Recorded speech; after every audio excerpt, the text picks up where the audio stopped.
asalaamaaleykum mbokki Sénégal asalaamaaleykum mbokki diaspora bi may dellu si waat tey ci les vidéos de Barthélémy Diaz l'officiel ñoo waxtaan si ak yenn mbokk yi particulièrement yenn askanu Ndakaaru Njaay et en général bien sûr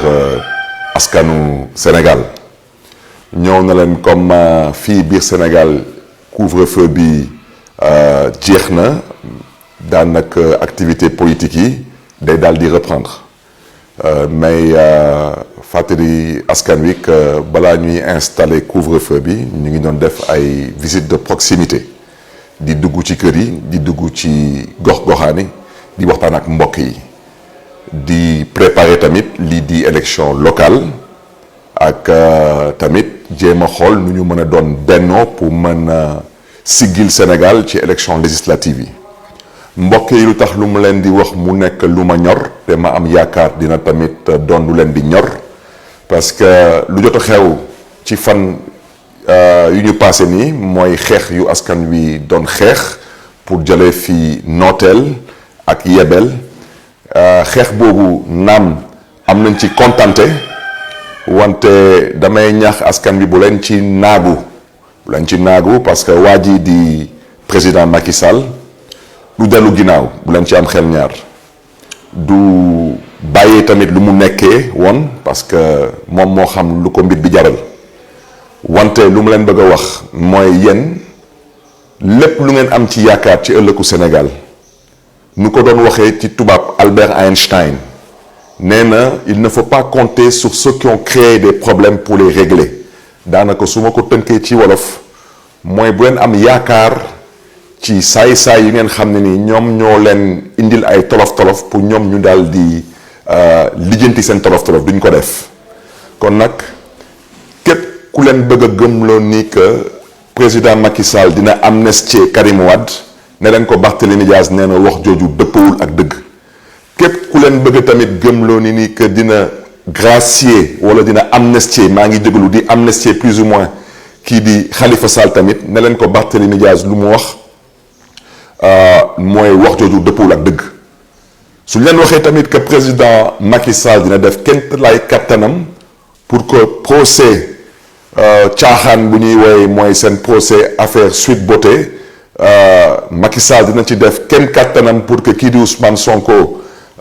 ñu mën ko setal tamit na ngeen ko wax ni que Barthélémy Diaz nee na wax jooju dëppawul ak dëgg kon nag lii di fulla lii di fayda lii di jom ak gëm ëllëgu Sénégal mooy ñu bokk ndey bokk baay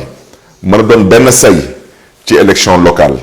loolu mën a nekk tamit benn exemple pour ñu mën a gën a yombal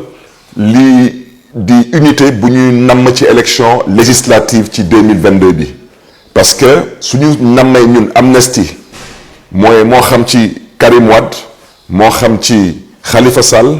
suñu nammee non-lieu moo xam ci Barthélémy Diaz ci fusillade bi moo xam ci Ousmane Sonko ci waxu caaxaan yu ñu wax ci waxu affaire Sweet Beauté boobu daanaka foog ñu nekk benn am ndam ci élection député mën a am cohabitation parce que amnistie du président mooy amnistier assemblée nationale mooy voter loi pour amnistier te président Macky Sall may biralaat wax ji te man ak yéen xamante nañu man du ma waxantu président Macky Sall du fi amnistier kenn parce que xam na lu koy xaar président Macky Sall du fi joxe benn instruction pour ñu setal fi Barthélémy Diaz wala ñu setal fi Ousmane Sonko du ko fi def parce que dafa am lu ko mbir bi jaral kon nag yenn askan wi yéen ñaaleen noga amnistier ñu ngeen nam ma ñoom ñu bokk ci élection président yéen ñaaleen noga def seen kem kattan ba justice bi setal Ousmane Sonko parce que Ousmane Sonko lu ma doon wax ci moom waxut naa ko ba pare lu ma xalaat ci Ousmane Sonko wax naa ko ba pare te ñu ko jotuloon dégg tamit ma baaxee leen bii. Sonko nit ku baax la d'abord jullit la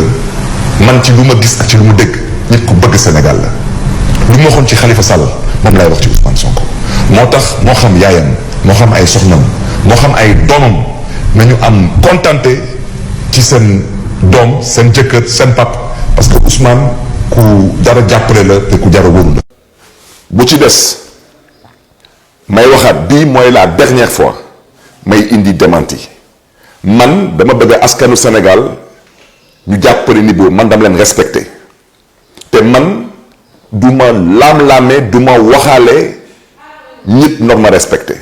bii mooy dernière fois bu may indi démenti maa ngi jéglu nag bu baax a baax ci askan wi wante yéen noogu leen nangu kuy fooye seen xel munu leen gis ay nit yu mel ni Barthélémy Dias saa bu du fa boppam ma jox leen suma lépp teg ci nag fulla ak fayda jël suma bakkan bi teg ko ci xottu gerte ñu may bëgg a dëkkaloo fu ma dëkkul ku ma respecté wul ma respecté suma bopp bii mooy dernière fois bu may indi démenti na ngeen xàmmee ak di ràññee baat bi waaw te nee naa leen saay bu may wax man Barthélémy Dias damay wax ngeen di gis suma kanam dama bëgg ngeen ànd ak seen xel te ngeen di dëgg dàcc le 5 mars 2019 fii ci réew mi nit jël na suma baat di ko utiliser ñu génne élection présidentielle ñuy woote ay fitna mën na leen du suma baat lu ñu ci namoon mooy jàpp ma rab ma ci kaso bi ñu dawaat ba le 8 octobre 2019 yéen ñëpp ngeen dégg fii le 8 octobre 2019 ngeen déggaat nit jëlaat suma baat di ma bëgg a dëkkaloo fu ma dëkkul ma defaat encore démenti te ma biralaat encore wax ji le 10 février 2021 dik rek la woon ñu jël suma baat bëgg ma dëkkaloo fu ma dëkkul jël baatu ku ilif jàngu bi ci Sénégal di ko imiter pour nekk waaw Monseigneur Théodore Adrien Sarr moo yëkkati kàddu yi te ñun ñii ñu xam ne ni que loolu dëppul ak dëgg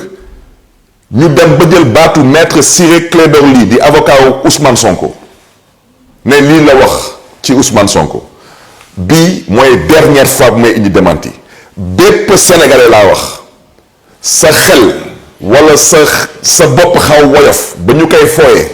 ba nga bëgg a gëmloo ni que waa damaa dégg baatu Barthélémy Dias yow mii ne la yàlla may xolu muñ ñuy jël suma baat di ko bëgg a utiliser lu ñu namm ci loolu mooy jaxase ma ak Ousmane Sonko yenn sénégalais yi ni wax naa leen fan la Ousmane Sonko toll ci man te man dama koy assumer wax naa leen Ousmane Sonko maa ko bëggal suma bopp te amul kenn ku ma dëgg Sénégal may wax ci ay waxu ay caaxaanu ay xawma ay affaire ay suite beauté jot boobu awma ko parce que man kenn di fooy suma xel ëllëgu Sénégal moo ma ñor moo ma tax a jóg kon nag ay fake news ak xawma ay waxu ay caaxaan ay réseaux sociaux du ma ci dugg te fu may daanale ci wax bi dama ne benn violeur kese képp rek dong moo am Sénégal mooy kuy violer seen àq ak seen ay yelleef mooy kuy violer seen ëllëg daanaka di violer la constitution du Sénégal ak ku nga xam ne ni mooy violer les lois et les règlements de ce pays kooku c'est le seul violeur dans ce pays nee naa leen lu ma xalaat ci Ousmane Sonko ku ko mën a gëm nga gëm ko ku ko mënul gëm na la yàlla may xolu muñ te ku ma dégg na ngeen jàppale Ousmane Sonko parce que ku jar a jàppale la fa laa mën a yem ci wax ci bu ci des nag mbokk yi maa ngi ñaax ñépp ñu bokk ndey bokk bàyyi fu ñu jëm ku bëgg a dem dem nañu ku bëggul dem nañu parce que Sénégal kenn moomu ko du moomeelu kenn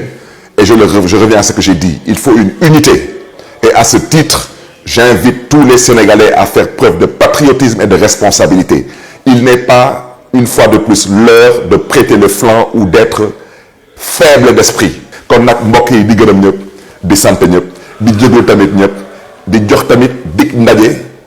askanu Ndakaaru di ngeen ñu gis di ñu dégg ci gox-goxaati biir Dakar je le répète nous sommes candidats à la mairie de Dakar c'est notre responsabilité c'est notre choix